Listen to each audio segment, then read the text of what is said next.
ओम शांति। 15 जून 2016। साकार महावाक्य। बाबा कहते, मीठे बच्चे, अपने को आत्मा समझ, आत्मा से बात करो तो फूल में खुशबू आती जाएगी, देह अभिमान की बदबू निकल जाएगी। आज का प्रश्न, अपनी खुशबू चारों ओर फैलाने वाले सच्चे फूल व परवाने कौन है? उत्तर, सच्चे फूल वे जो अनेकों को आप समान खुशबूदार फूल बनाए, श्रीमत पर चल, क्षमा पर जल मरने वाले, अर्थात पूरा पूरा बलिहार जाने वाले, जीते जी मरने वाले सच्चे परवानों की व ऐसे फूलों की खुशबू स्वतः ही चारों ओर फैलती है। आज का गीत क्या हो सकता है? महफिल में जल उठी क्षमा परवानों के लिए। तो आज आप फूल भी हो और परवाने भी हो। ओम शांति। जैसे परवानों ने गीत सुना, परवाने कहो व फूल कहो, बातें की है। बच्चे समझते हम सचमुच परवाने बने हैं या सिर्फ फेरी पहनकर चले जाते हैं? क्षमा को भूल जाते हैं? हर एक को अपने दिल से पूछना है कि हम कहाँ तक फूल बने हैं और ज्ञान की खुशबू फैलाते हैं। अपने जैसा फूल किसको बनाया है? ये तो बच्चे जानते हैं, ज्ञान का सागर बाप है। उनकी कितनी खुशबू है? उनकी कितनी खुशबू है? जो अच्छे फूल व परवाने हैं, उनकी जरूर अच्छी खुशबू आएगी। वे सदैव खुश रहेंगे, औरों को भी आप समान फूल व परवाने बनाएंगे। फूल नहीं तो कली बनाएंगे, और कुछ तो बनाएंगे जो अच्छे फूल होंगे। पूरे परवाने वे हैं जो जीते जी मरते हैं। पूरे परवाने वे हैं जो जीते जी मरते हैं, बलि चढ़ते हैं, अर्थात ईश्वरीय औलाद बनते हैं। कोई साहूकार किसी गरीब के बच्चे को गोद में लेते हैं तो बच्चों को उस साहूकार की गोद में आने से फिर वही माँ बाप याद आते रहते हैं और गरीब की याद भूल जाएगी। जानते हैं कि हमारे माँ बाप गरीब हैं, परंतु याद साहूकार माँ बाप को करेंगे जिनसे धर्म मिलता है, जिससे धन मिलता है। साधु सन्यासी आदि हैं, वे साधना करते हैं मुक्ति धाम में जाएं। अब सब इसके लिए कुछ ना कुछ तो कर ही रहे हैं ना। सब मुक्ति के लिए ही पुरुषार्थ करते हैं, परंतु मुक्ति का अर्थ नहीं समझते हैं। कोई कहते ज्योति ज्योत समाएंगे, कोई समझते पार निर्वाण धाम जाते हैं। निर्वाण धाम में जाने को ज्योति ज्योत में समाना या मिल जाना नहीं कहा जाता। तुम समझाते हो हम दूर देश के रहने वाले हैं, इस गंदी दुनिया में रहकर क्या करेंगे? बच्चों को समझाया है, जब कोई से मिलो तो ये समझाना पड़े कि यह बना बनाया ड्रामा है। कोई से भी मिलो तो ये समझाना पड़े ना कि ये बना बनाया ड्रामा है। सतयुग, त्रेता, द्वापर, कलयुग, संगम, ऐसा ही है ना। सतयुग, त्रेता, द्वापर, कलयुग और फिर संगम युग। यह भी समझाया है, सतयुग के बाद त्रेता का संगम होता है, वह युग फिरता है और यह कल्प फिरता है। बाप युगे युगे नहीं आते हैं। जैसे मनुष्य समझते हैं ना बच्चे, ऐसे बाप नहीं आते हैं। बाप कहते जब सब तमो प्रधान बन जाते हैं ना, कलयुग का अंत होता है, उस कल्प के संगम पर आता हूँ। युग पूरा होता है तो कलाएं कम होती हैं। ये तो जब पूरा ग्रहण लग जाता है ना, देखो बच्चे, तब मैं आता हूँ। जब पूरा ग्रहण लग जाता है, मैं युगे युगे नहीं आता हूँ। ये बाप बैठ परवानों को समझाते हैं। समझ गए परवाने?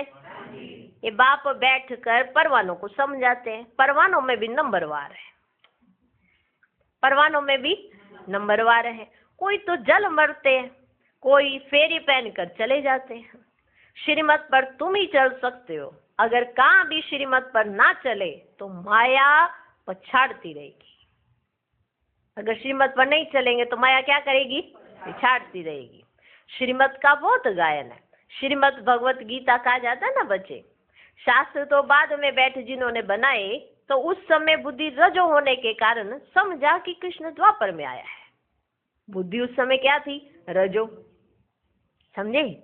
तो उस समय बुद्धि थी रजो, तो उन्होंने समझ लिया कि श्री कृष्ण तो द्वापर में आया है। मैं आता ही तब हूँ जब आदि सनातन देवी देवता धर्म प्राय लोप हो जाता है, बाकी सब धर्म रहते हैं, तब आता हूँ। ऐसे नहीं कि वे देवता धर्म वाले मनुष्य गुम हो जाते हैं, परंतु ये भूल जाते हैं कि हम देवी देवता धर्म के थे। ऐसा नहीं कि सिर्फ देवी देवता धर्म की आत्माएं ऐसे भूल जाएंगी तो मैं आ जाऊंगा, नहीं, जब ये देवी देवता धर्म पूरा प्राय लोप हो जाएगा तब मैं आ जाऊंगा। ऐसे नहीं कि देवी देवता धर्म की आत्माएं भूल गई तो मैं आ जाऊंगा। अपना हिंदू धर्म कह देते हैं, यह भी ड्रामा में नूंद है। जब भूले तब तो फिर मैं आकर देवी देवता धर्म की स्थापना करूं। ये एक ही बाप है जो आकर दुख धाम से सुख धाम का मालिक बनाते हैं। तुम कहेंगे अभी हम नर्क के मालिक हैं, दुनिया को तमो प्रधान तो बनना ही है ना बच्चे। सब पतित है तब तो पावन के आगे जाकर नमस्ते करते हैं। सब इस समय क्या है, पतित है। नहीं तो त्राही त्राही करना पड़ता है ना, ऐसे पतित हो जाते हैं। तो अपने आप को बचाने के चक्कर में क्या करते हैं, कहते हैं हम पतित है, लेकिन समझता कोई नहीं अपने आप को पतित। अब बाप कहते हैं श्रीमत पर चलो, जन्म जन्मांतर का बोझा देखो बच्चे सिर पर बहुत है, नहीं तो त्राही त्राही करना पड़ेगा। ये तो समझते हैं आत्मा निर्लेप है, परंतु नहीं, आत्मा ही देखो सुख दुख झेलती है ना। देखती कौन है, आत्मा ही। सुख भी आत्मा देखती है और दुख भी आत्मा ही देखती है। ये कोई समझते नहीं है। बाबा बार बार समझाते, मंजिल बहुत भारी है। इस समय तुम पुरुषार्थ करते हो जबकि दुखी हो। जानते हो सत्य में हम बहुत सुखी रहेंगे, जानते हो ये बात। वहां ये पता ही नहीं रहेगा कि हमको फिर दुख धाम में आना है। वहां नहीं पता होगा कि अभी इसके बाद हमको दुख धाम में जाना है। अगर ऐसा पता रहे तो दुखी ना हो जाए, अरे इसके बाद नीचे जाना है, हाँ, तो ऐसे फिर दुख आ जाए। हम सुख में कैसे आए, कितने जन्म लेंगे, कुछ भी नहीं जानते। अभी तुम जानते हो तो ऊंच कौन ठहरे, हाँ, जो सब कुछ जानते हैं वो ऊंच ठहरे, जो कुछ नहीं जानते वो ऊंच ठहरे। हाँ, तुम ईश्वर की औलाद होने के कारण जैसे ईश्वर नॉलेजफुल है, ऐसे तुम भी नॉलेजफुल ठहरे। अभी तुम ईश्वरीय औलाद हो, परंतु नंबरवार हो। ईश्वरीय औलाद परंतु नंबरवार। कोई तो बड़े मस्त है, समझते हम बाबा की मत पर चलते रहते हैं। जितना मत पर चलेंगे उतना श्रेष्ठ बनेंगे। बाप सम्मुख बैठ बच्चों को समझाते हैं, बच्चे दे अभिमान छोड़ दो, बच्चे दे अभिमान छोड़ दो, दे ही अभिमानी बनो, निरंतर याद करो। बाप तो सदैव देखो बच्चे है ही ना सुखदाता। ऐसे नहीं कि दुख भी बाप ही देते हैं। बाप कभी बच्चों को दुख नहीं देंगे, बाप कभी बच्चों को दुख नहीं देंगे। बच्चे अपनी उल्टी चलन से दुख पाते हैं, बाबा कभी दुख नहीं देते हैं। बच्चे अपनी उल्टी चलन से दुख पाते हैं। बाप दुख नहीं दे सकते। कहते हैं भगवान बच्चा दो तो कुल वृद्धि को पाएगा। बच्चे को बहुत प्यार करते हैं ना, बाकी दुख अपने कर्मों का ही पाते हैं। अब बाप तुम बच्चों को बहुत सुखी बनाते हैं, कहते हैं श्रीमत पर चलो। क्या करो, श्रीमत पर चलो। आश्री मत पर चलने से तुम दुख को पाते हो। बच्चे बाप अथवा टीचर अथवा बड़ों की आज्ञा ना मानने से दुखी होते हैं। जो बच्चे बाप की आज्ञा नहीं मानते, टीचर की आज्ञा नहीं मानते, तो फिर वो क्या होते हैं, दुखी होते हैं। दुखदाई खुद बनते हैं, माया के बन पड़ते हैं। बाबा दुख नहीं देते हैं। ये दुख जो उठाते हैं ना, हम अपने कर्मों से उठाते हैं। हमारे कर्म ऐसे हो जाते हैं जिसके आधार पर हमको दुख होता है। तो बाबा ने तो कहा ना श्रीमत पर चलो और सुखी हो जाओ। तो दुख का आधार क्या है, हम श्रीमत पर नहीं चलते हैं, इसलिए दुख उठाना पड़ता है। समझे, दुखदाई बन पड़ते हैं, माया के बन पड़ते हैं। ईश्वर की मत अब ही तुमको मिलती है। ईश्वरीय मत की रिजल्ट 21 जन्म चलती है, फिर आधा कल्प माया की मत पर चलते हैं। ईश्वरी की बार आकर मत देते हैं, माया तो आधा कल्प से मत देती ही रहती है। ईश्वर आकर मत कब देते हैं, एक ही बार, और माया कब मत देती है, आधा कल्प तक अपनी मति देती रहती है। वो हमारी मति ही मोड़ देती है। माना जो हमारे पास बुद्धि होती है ना अपनी, वो पूरी घुमा देती है, कहती है तुम्हारे पास बुद्धि नहीं है, मैं देती हूँ। और उल्टा हम उसी की मत पर चलना शुरू हो जाते हैं। आदत होती है ना दूसरों की मतों पर चलने की, तो जो जैसी मत देता है वैसे चल पड़ते हैं। लेकिन आज जब भगवान श्रीमत देते हैं ना, तो मानते नहीं है, क्योंकि मनुष्यों की मत पर चलने की इतनी आदत पड़ी हुई है। इसीलिए श्रीमत पर चलना मुश्किल लगता है। इसीलिए दुखी हो जाते हैं। ईश्वरीय मत की रिजल्ट 21 जन्म चलती है, फिर आधा कल्प माया की मत पर चलते हैं। ईश्वरीय की बार आकर मत देते हैं और माया आधा कल्प मत देती है। माया की मत से देखो 100% दुर्भाग्यशाली बन पड़ते हैं। किसकी मत से? माया की मत से। क्या बन जाते हैं? 100% दुर्भाग्यशाली बन जाते हैं। तो जो अच्छे अच्छे फूल हैं वे उसी खुशी में सदा मस्त रहेंगे। नंबरवार है ना। परवाने कोई तो बाप के बन श्रीमत पर चल पड़ते हैं। गरीब ही अपना पोता में लिखते हैं। पोता मेल भेजेंगे ना तो गरीब ही भेजेंगे अपना पोता में। साहूकारों को डर लगता है कि यहाँ हमारे पैसे ले ना लेवे। साहूकारों को ना डर लगा रहता है कि यहाँ हम जाएं तो चलो ठीक है, अच्छा वायुमंडल तो अच्छा है, लेकिन ये हमारे पैसे तो नहीं ले लेंगे। हाँ, साहूकारों को डर लगता है कि यहाँ हमारे पैसे लेना लेवे। साहूकारों के लिए बड़ा मुश्किल है। बाप कहते मैं गरीब निवाज हूँ, मैं गरीब निवाज हूँ। ये सोहमान, ये जो टाइटल है, ये भगवान के अलावा किसी पर लगता ही नहीं है। बाकी सब मनुष्य भी लगाते हैं कि हम भी गरीब निवाज है, लेकिन कोई भी परमात्मा के अलावा कोई भी गरीब निवाज है ही नहीं। क्योंकि ये फर्क कि कौन गरीब है, कैसा है, कि सच में गरीबी क्या होती है, ये तो बाबा ने बताया ना। हाँ, गरीबी किसे कहते हैं? ऐसा नहीं कि जिसके पास धन नहीं है वही गरीब है। आज के संस्कार जिसके पास नहीं है वो गरीब है ना। और आज का भारत क्या है? गरीब है। संस्कार वैसे नहीं रहे तो भारत कैसा हो गया? गरीब है। इसलिए परमात्मा कहाँ आते हैं? भारत में, क्योंकि भारत कैसा है? गरीब है। तो बाप क्या है? गरीब निवाज। इसलिए अभी जो गरीब होते हैं वो फटाफट अपनी साहूकारी लेने के लिए पहुंच जाते हैं। माना उनको मालूम होता है भगवान अभी हमें देने आए हैं, तो ये अक्लमंदी का कार्य है, अभी गरीब कर लेते हैं। बाकी सब अपने साहूकारी के नशे में ये भूल जाते कि भगवान आया हुआ है। बाप कहते मैं गरीब निवाज हूँ। दान भी हमेशा गरीबों को ही दिया जाता है। सुदामा की बात है ना, चावल चपटी ले उनको मैल दे दिए। तुम हो गरीब, समझो कोई के पास 25-50 रुपए है, उनमें से 20-25 पैसा देता है। माना इतना पैसा उसने बाबा के यज्ञ में दे दिया। साहूकार 50,000 दे तो भी इक्वल हो जाता है। साहूकार ने दिया 50,000, गरीब के पास था ही 25-50, उसमें से भी दे दिया, तो दोनों का इक्वल हो जाता है। इसलिए गरीब निवाज नाम गाया हुआ है बाबा का। समझे ये क्यों है? माना जिसके पास है ही थोड़ा, वो थोड़े में भी थोड़ा दे देता है, और जो साहूकार है जिसके पास है उसमें से उसने 50,000 दिया तो बराबर हो जाता है। लेकिन गरीब को क्या दिखाई देता है? अरे साहूकार तो ये एकदम ये भर भर के लाया है, और गरीब सोचता है मेरे पास तो कुछ नहीं है। तो बाबा कहते बाबा गरीब निवाज है। तुम्हारा और उसका जो तुम लाए, जो तुम्हारे पास नहीं था और तब भी लाए, तो और वो जिसके पास था तब वो उतना लाया तो बराबर होता है। सोचा कभी ऐसे? इसलिए बाबा को कहा जाता है गरीब निवाज। कैसे इक्वलिटी करते हैं? साहूकार लोग भी कहते हैं हमको फुर्सत नहीं मिलती, क्योंकि पूरा निश्चय नहीं है ना। साहूकार लोग कहते हैं हमको फुर्सत नहीं मिलती, और गरीब कहता है मुझे तो मिलन मनाना है, मुझे तो बाबा के पास जाना है। वो कभी ये नहीं कहता गरीब की मेरे पास फुर्सत नहीं है। कैसे ना करके वो अपना सारा अरेंजमेंट करके बाबा से मिलन मनाएंगे। कना कना मना हर चीज वो जोड़ते जोड़ते रहते हैं, और फिर बाबा से मिलन मनाने पहुंच जाते हैं। देखा, निश्चय की बात है ना।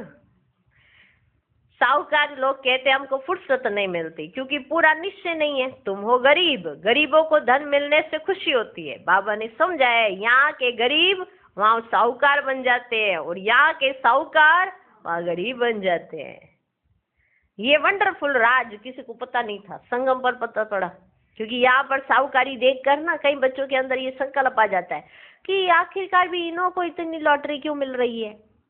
बाबा ने कहा ना, यहाँ का जो साहूकार है वो वहाँ का गरीब है, और यहाँ जो गरीब है वो भाग्यशाली है। अगर आप गरीब हो तो इससे बड़ा भाग्यशाली आत्मा कोई नहीं है। संगम पर गरीब ही होना चाहिए, समझे? संगम पर जो हो गरीब ही हो वो ज्यादा अच्छा, ठीक है? क्योंकि फिर सारे कल्प में क्या रहेगा? वो साहूकार। समझे? क्योंकि जल्दी समझ आएगा ज्ञान गरीब होगा तो, अगर साहूकार होगा तो उसको अहंकार ही खत्म नहीं होगा उसका।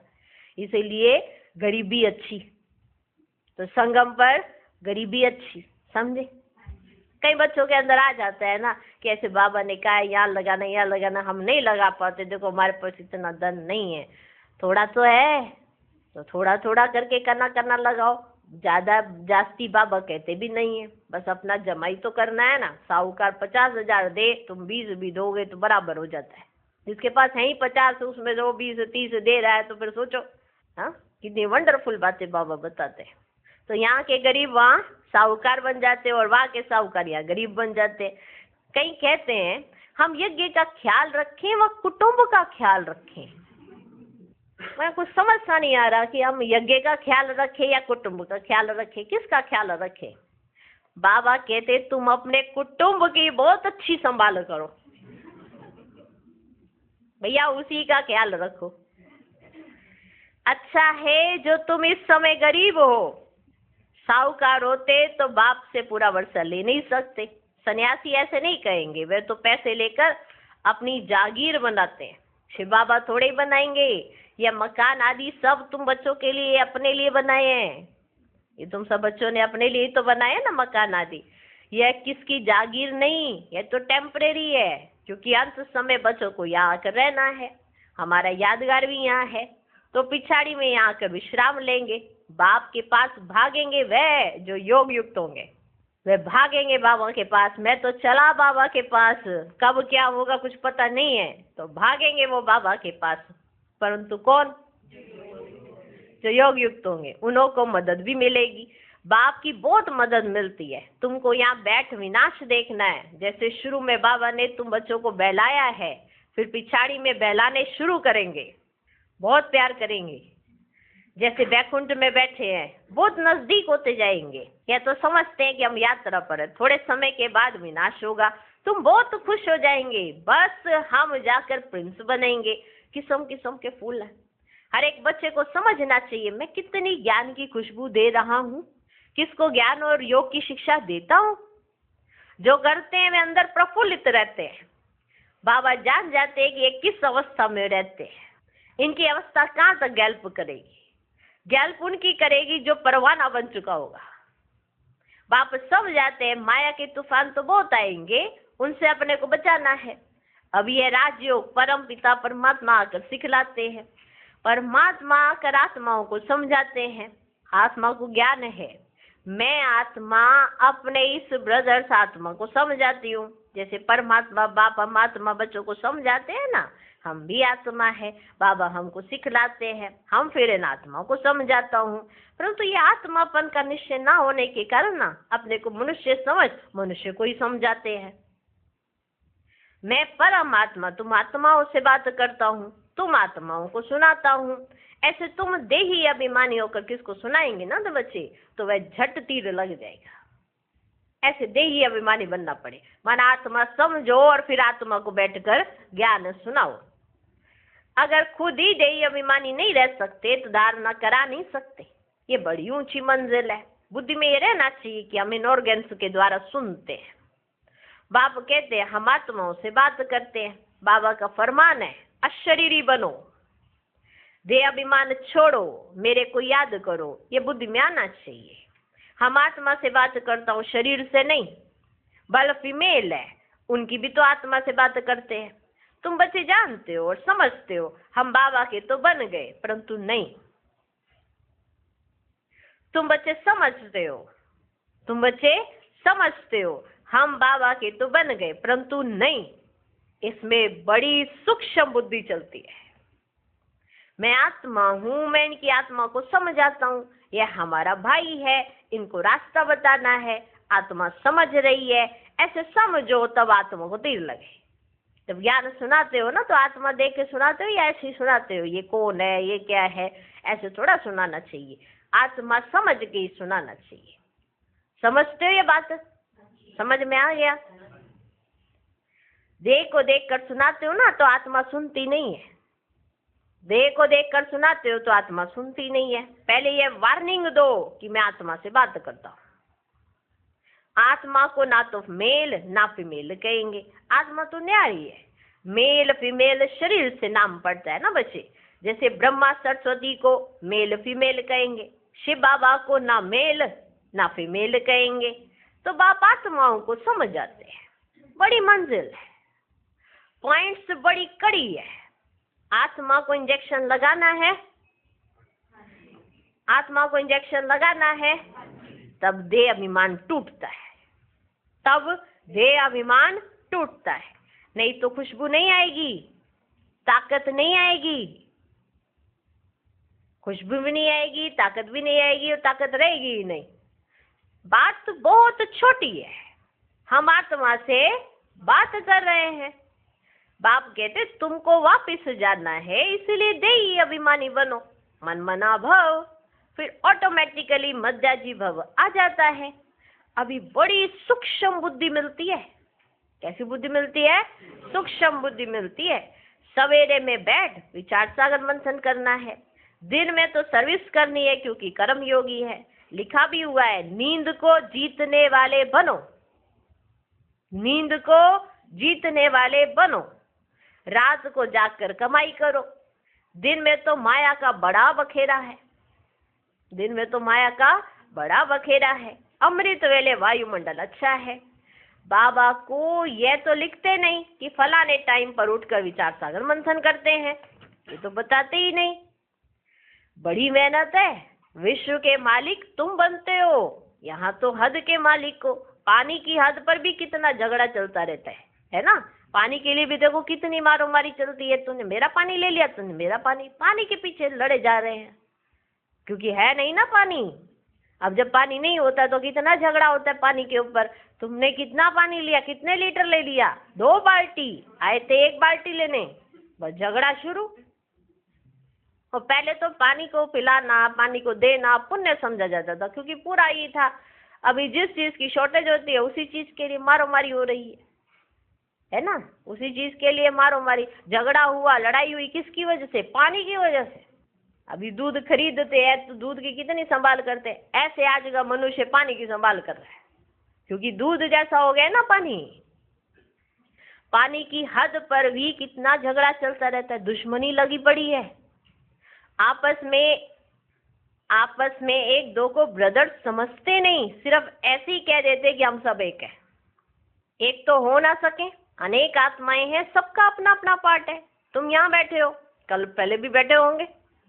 पत्ता हिला ड्रामानुसार, ऐसे नहीं पत्ते पत्ते को परमात्मा हिलाते। ऐसी ऐसी बातें समझ कर फिर समझाओ, हर एक समझ सकते कि हम परवाना बने। हम बाबा की मत पर चलते रहते हैं, फालतू बातें तो नहीं करते।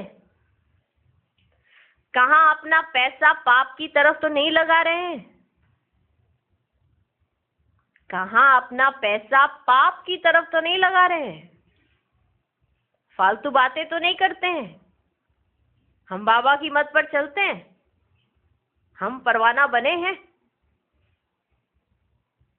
कहाँ अपना पैसा पाप की तरफ तो नहीं लगा रहे हैं।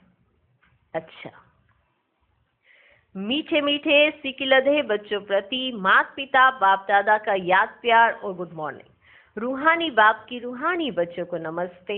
हम रूहानी बच्चों की भी रूहानी बाप को नमस्ते नमस्ते नमस्ते। Good morning good morning good morning. धारणा के लिए मुख्य सार, पहला पॉइंट, स्वयं को आत्मा समझ आत्मा से बात करनी है। देही अभिमानी बनकर सुनने सुनाने से धारणा अच्छी होगी। दूसरा पॉइंट, नींद को जीतने वाला बनना है, रात को जाग कर कमाई करनी है, विचार सागर मंथन करना है, किसी भी फालतू बातों में अपना समय नहीं गंवाना है। आज का वरदान, साकार बाप समान अपने हर कर्म को यादगार बनाने वाले आधार मूर्त और उद्धार मूर्त भव। जैसे साकार बाप ने अपना हर कर्म यादगार बनाया, ऐसे आप सभी का हर कर्म यादगार तब बनेगा जब स्वयं को आधार मूर्त और उद्धार मूर्त समझ कर चलेंगे। जो अपने को विश्व परिवर्तन के आधार मूर्त समझते हैं, उनका हर कर्म ऊंचा होता है और वृत्ति दृष्टि में जब सर्व के कल्याण की भावना रहती है तो हर कर्म श्रेष्ठ हो जाता है। ऐसे श्रेष्ठ कर्म ही यादगार बनते हैं। आज का स्लोगन, सत्यता की शक्ति को धारण करने के लिए सहनशील बनो। ओम शांति।